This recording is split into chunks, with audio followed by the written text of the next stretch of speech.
Постои и трговско-политичка размена околу кој општина да добие, со нели зацкриени игри од типот ние ќе повлечеме кандидат, нема да излеземе таму со кандидат и така натаму.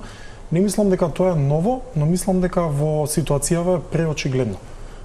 Што не било така до толку во изминативе години, но сега тоа е преочигледно.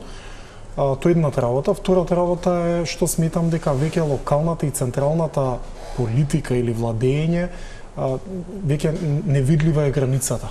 Сметам дека партииве си тераат преку локалниве митинзи, нели и предизборни кампањи, се она што сакаат да го порачаат кон народот во смисла на централна политика. Кај албанскиот дел, таму имаме сериозно незадоволство и прекукување по националните теми и тоа не е предизвикано од страна на опозицијата, туку од постапките кои ги има преземено оваа влада во однос на правниот и политичкиот статус на албанците и каде што се гледа дека незадоволството се акумулира и тоа ќе биде воглавно одговорот кон овие локални избори.